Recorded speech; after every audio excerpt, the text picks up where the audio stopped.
السلام عليكم ورحمة الله وبركاته، ازيكم يا حلوين عاملين ايه؟ عايزة اقولك ما تفوتش ولا لحظة حرفيا من الفيديو، عشان الفيديو ده انا هقول فيه كلام والله بجد يعني طالع من القلب ليكم، وطالع كتجارب شخصية وكحاجات عملية في حياتي حصلت وكده.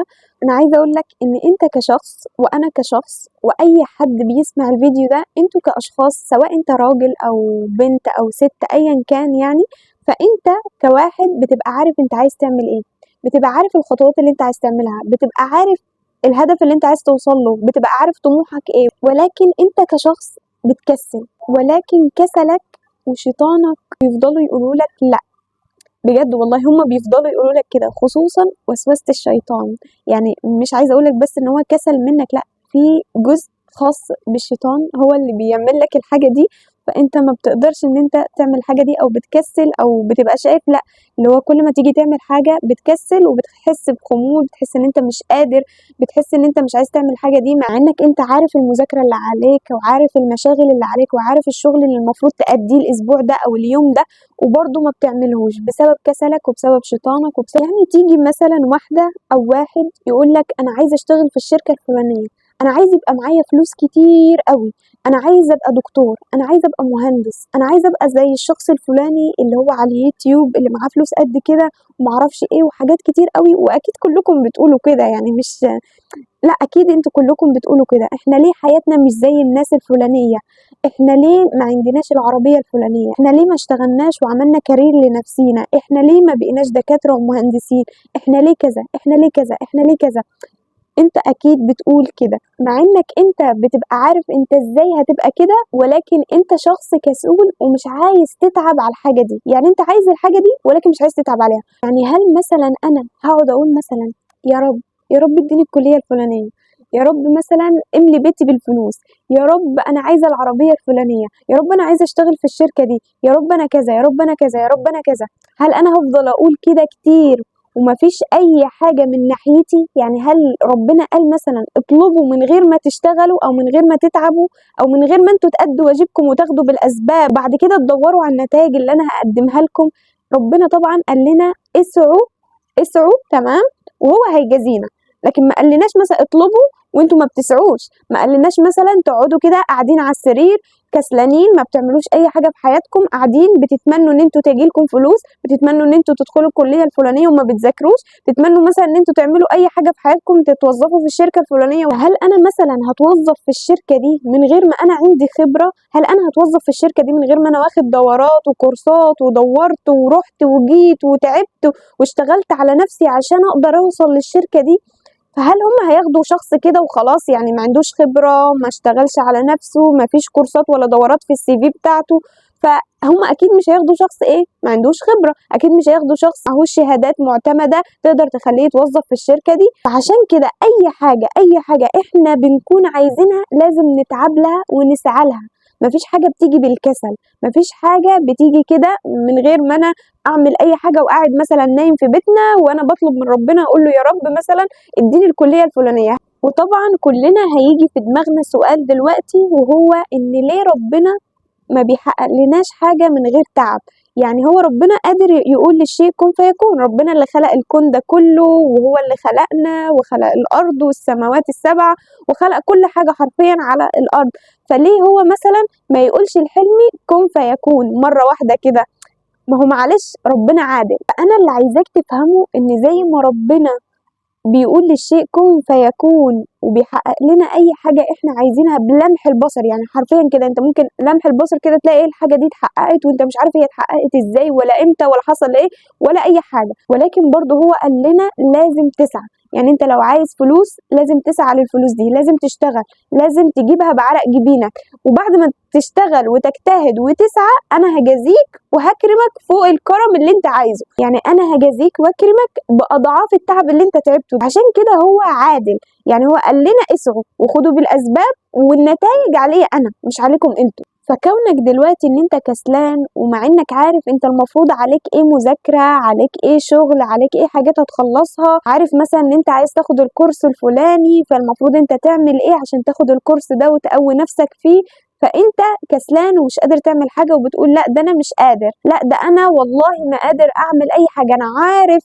ان انا عايز الحاجه دي، انا عارف ان انا عايز اوصل للحاجه دي ولكن مش قادر اعملها. ايه الحل بقى؟ او اصلا احساس ان انا مش قادر اعمل الحاجه دي جاي من فين؟ تعالى اقول لك كده في الاول، هو الاحساس اصلا جاي من فين؟ عايزه اقول لك ان الكسل ده ما هو الا وسوسه شيطان. الكسل ده ما هو الا وسوسه شيطان. بمعنى ايه؟ يعني مثلا دلوقتي هفترض لك مثال، يعني بص كده هقول لك على حاجه. دلوقتي الشيطان لما بيبدأ يشوفك انت كشخص عايز تسعى وعايز تجاهد وعايز تصلي وعايز تلتزم وعايز تمام، وخلاص انت بدأت اخدت خطوة، لسه خلاص اللي هو انت مثلا قلت انا بكرة هبدأ، وفعلا انت نمت وجيت تصحى بكرة. بكرة لما جيت تصحى بقى يبدأ بقى الشيطان يهيأ لك ايه في دماغك. انت مثلا صحيت الساعة 7 الصبح، صحيت الساعة 7 الصبح، المفروض ان انا اقوم خلاص واعمل اللي عليا واعمل الانجازات اللي انا عايزة اخلصها، تمام. اقوم الصبح مثلا الساعه 9، اول ما افتح عيني اروح ابص في الساعه في التليفون، طبعا احنا كلنا بنعمل كده، اول ما بنصحى بنبص في الساعه، تمام، بنشوف الساعه كام، لقيت الساعه 7، يبدا بقى الشيطان يقول لي ايه، الاقي مثلا صوت في دماغي بيقول لي لا لسه بدري ما تنامي شويه. يبدا الشيطان بقى ان هو يهيئ لي الاجواء بتاعتي، يهيئ لي الكسل، يهيئ لي خمول، يهيئ لي مثلا ان لا الوقت لسه بدري، فانا المفروض ما اقومش دلوقتي واعمل الحاجات دي، لا استنى شويه، انام لي ساعتين كمان، انام 3 ساعات كمان، لسه انت صاحيه الساعه 7، 7 بدري قوي، انت هتبيعي لبن، نامي شويه وبعد كده اصحي شويه كده. اجي بقى بعد شويه مثلا انا نمت وسمعت كلام الشيطان القمر العسل اللي بيوسوس لي ده، تمام، ونمت خلاص وكملت ساعتين مثلا، اجي اصحى بعد كده الساعه 9، صحيت الساعه 9 برضو، رحت عملت نفس الحوار. يبدا الشيطان انا اول ما اصحى مثلا الساعه 7 يهيئ لي ويخلي صوت داخلي من جوايا، يعني انا بحس ان الصوت ده طالع من جوايا انا مش من الشيطان يعني، بس هو اصلا وسوسة شيطان، يعني هو في الأول وفي الآخر بتبقى وسوسة شيطان. يعني لما أنت مثلا تلاقي نفسك صحيت الساعة 7 الصبح، لقيت مثلا حاجة داخلية أو صوت في دماغي بيقول لي لأ لسه بدري، الساعة 7 نامي لك شوية وبعد كده ابقي اصحي، تمام. فالصوت ده بيبقى عبارة عن وسوسة شيطان، مش بيبقى عبارة عن صوت داخلي ولا إن لسه فعلا الوقت بدري ولا الكلام ده، لأ، دي وسوسة شيطان عشان يلهيك عن هدفك ويلهيك عن السعي اللي انت عايز تسعاه.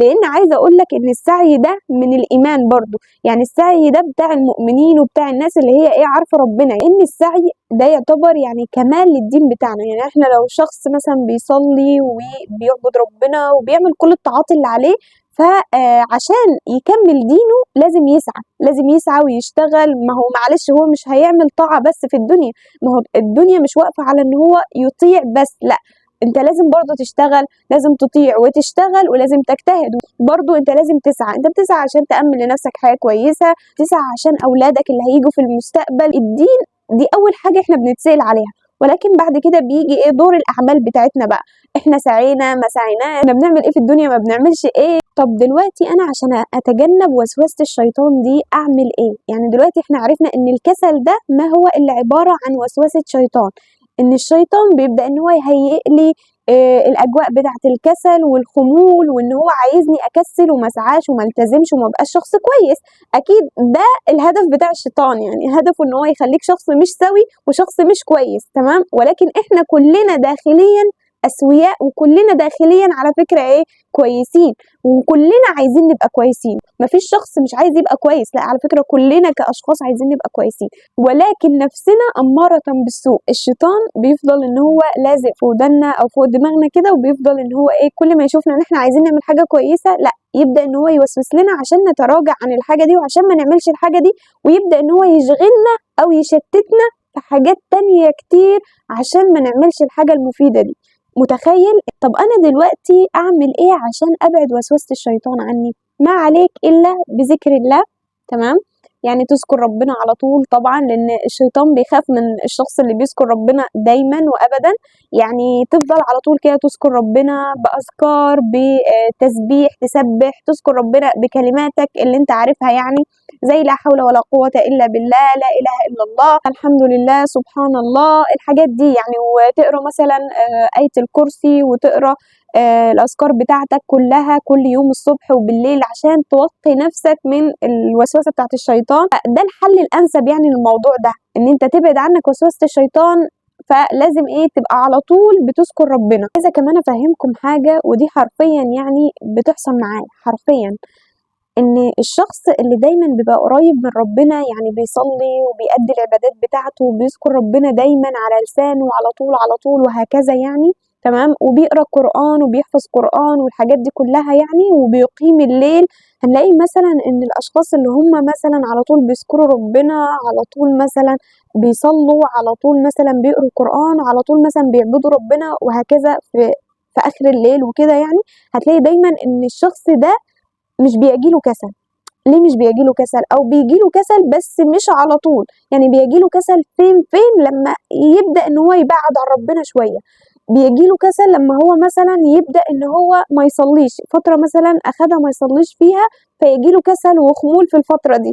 لكن طول ما هو قريب من ربنا، وطول ما هو على طول دايما على لسانه اذكار، وعلى لسانه ان هو بيذكر ربنا وبيقول لا حول ولا قوة إلا بالله وبيستغفر وبيستعيذ بالله، دايما هنلاقي إن الأشخاص دول ما بيجيلهمش كسل. مش زي مثلا الشخص اللي ما بيصليش، هتلاقي دايما إن الشخص اللي مش بيصلي تمام واللي مش مقرب من ربنا، هو ده الشخص اللي حرفيا هتلاقيه كسلان وعنده خمول، اللي هو أنا مش قادر أعمل الحاجة دي، اللي هو أنا مش قادر أذاكر، اللي هو أنا مش قادر أعمل كذا، اللي هو أنا مش قادر أشتغل. أنا مش ده الشخص اللي حرفيا بيكون بعيد عن ربنا. لان عايزه اقول لك ان طول ما انت قريب من ربنا، طول ما ربنا اصلا بيديك دفعه لقدام، طول ما انت قريب من ربنا، طول ما هو بيوفقك، طول ما هو ما بيحسسكش اصلا باحساس الكسل ده، ما بيحسسكش باحساس ان انت مش قادر. فدايما طول ما انت قريب من ربنا هتلاقيه بيحسسك بالنشاط والحيويه، وان انت لازم تعمل الحاجه دي. لو جه عليك وقت مثلا وانت حسيت بالكسل والخمول،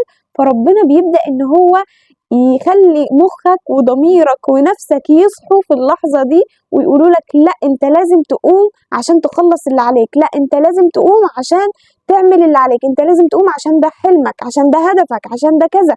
فهتلاقي في دفعة كده منك لنفسك من جواك، بتنبع من جوه، يعني هي بتطلع من ضميرك من جوه، بتطلع من جوه مخك وعقلك وكل حاجة فيك، تبدأ تقول لك لا انت لازم تعمل الحاجة دي، انت لازم تذاكر، انت لازم تشتغل، انت لازم تروح الكورس الفلاني. تمام، خلاص، يبقى احنا خلاصة الكلام كده ان احنا نقرب من ربنا، نستعيذ بالله، ويبقى عندنا ورد قرآن، ويبقى عندنا أذكار، ويبقى عندنا تسبيح وحاجات كتير بنقرب بيها من ربنا، بنعملها كل يوم، عشان هي دي الحاجات اللي هتخلي عندنا دفعة وتوفيق ان ربنا يوفقنا في كل الحاجات اللي احنا عايزين نعملها، وما يبقاش عندنا كسل، ونبقى حاسين بالنشاط والحيوية. ايه بقى الحاجة التانية اللي ممكن اعملها، واللي انا برضو بشوف ان هي حاجة مهمة يعني لازم تعملها، وهي ان انت تاخد فيتامينات. الفيتامينات ليها برضو دور اساسي في النشاط والحيوية. يعني في اشخاص مثلا بيبقى عندهم نقص فيتامينات، ممكن يكون موضوع الكسل والخمول اللي هو على طول بتحسه كده وانت مش عارف سببه اصلا، فده ممكن يكون اصلا نقص فيتامينات في جسمك. في الحالة دي تبدأ ان انت تشوف دكتور، تبدأ تشوف دكتور، تشوف ايه الفيتامينات اللي ناقصة في جسمك، تشوف انت عندك ايه ناقص في جسمك، لان ممكن يكون مثلا في حاجات ناقصة في جسمك. فلما تعرف ايه اسباب الكسل والخمول ده، تبدأ ان انت تتعامل معاه. كنت حابة ان انا احكي لكم على القصة بتاعتي، ولكن الفيديو هيطول، لقيت ان الفيديو هيطول. كنت حابة احكي لكم على قصة كده، يعني اوضح لكم فيها شوية حاجات، يعني وانا ازاي مثلا من طالبة فاشلة بقيت طالبة ناجحة، وازاي من تقدير جيد لتقدير جبت تقدير امتياز وهكذا يعني في الكلية. فكنت حابة ان انا احكي لكم القصة دي، ولكن هخليها في فيديو تاني ومش هنساها، فكروني بيها ان انا اقولها لكم، عشان بس الوقت بتاع الفيديو ما يطولش، عشان انا طولت جدا ورغيت في حاجات كتير. فهنخلي القصة دي في فيديو تاني، وطبعا هتوحشوني لحد الفيديو الجاي. بس كده، باي باي.